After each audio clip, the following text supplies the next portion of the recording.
नमस्कार दोस्तों, आज की इस वीडियो में हम पढ़ेंगे कुछ निधि संचय से संबंधित बातें। जी हाँ, जिसे संचित निधि भी कहा जाता है। इससे संबंधित कुछ बातें जो भारत सरकार से संबंधित है और एग्ज़ाम की दृष्टि से भी काफ़ी महत्वपूर्ण है। तो चलिए शुरू करते हैं। भारत सरकार को जो भी पैसा मिलता है वह एक जगह जमा होता है। इस जमा पैसे को ही संचित निधि कहा जाता है। जी हाँ दोस्तों, संचित निधि, इसमें पैसा कैसे आता है गवर्नमेंट के पास? संचित निधि में पैसा आता है टैक्स जैसे आयकर और जीएसटी से। सरकार द्वारा लिया गया कर्ज, सरकारी सेवाओं से आए।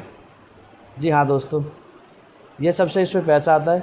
इस निधि से पैसा तभी खर्च किया जा सकता है जब संसद इसकी अनुमति दे, विनियोग विधेयक पास होकर। यानी से पैसा लेने के लिए आपको ये विधेयक पास कराना पड़ता है। नए साल 1 अप्रैल से पहला बजट पास होना चाहिए, तभी सरकार का खर्च होता है।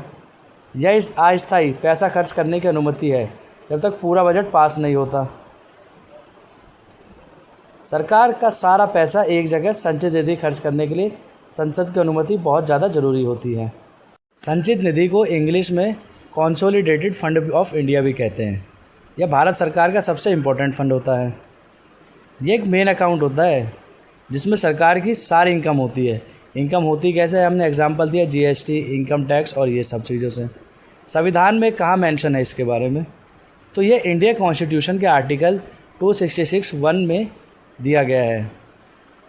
इसमें पैसा, जैसे हमने बात करी, टैक्सेस से आता है, गवर्नमेंट लोन से आता है और गवर्नमेंट के इनकम से। पैसे का यूज़ कैसे होता है? गवर्नमेंट अपने डेली एक्सपेंसेस इसी फंड से करती है, जैसे salary, schemes, defence, development. Without parliament approval इसका मुश्किल होता है। यह इंडिया का सबसे बड़ा और मेन फंड होता है। हर साल बजट इसी फंड के अराउंड बनाया जाता है। पार्लियामेंट की परमिशन के लिए बहुत ज़रूरी होता है, यानी आपको इसके लिए पार्लियामेंट की परमिशन लेनी पड़ेगी। संचित निधि भारत सरकार का मेन फाइनेंशियल फंड है, जिसमें सारी इनकम जमा होती है और गवर्नमेंट का खर्च भी इसी से चलता है। तो इस प्रकार से हम कह सकते हैं किसी भी क्षेत्र, यानी इंडिया में इकोनॉमिक एक्टिविटीज़ के तीनों सेक्टर्स के लिए बहुत ही ज़रूरी है। कंसोलिडेटेड फंड ऑफ इंडिया या संचित निधि भारत के फाइनेंशियल सिस्टम की बैकबोन है।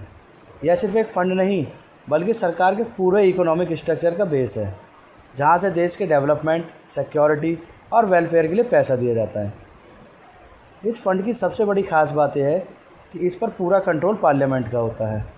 जी हाँ दोस्तों, जैसे कि हम पहले भी जिक्र कर चुके हैं। फाइनल लाइन में हम यही बोलेंगे कि संचित निधि सिर्फ पैसों का कलेक्शन नहीं, बल्कि देश की प्रोग्रेस, स्टेबिलिटी और ट्रांसपेरेंसी का एक पावरफुल टूल है। तो इसी के साथ आज का टॉपिक होता है ख़त्म। मिलते हैं अपनी नेक्स्ट वीडियो में। तब तक के लिए नमस्कार।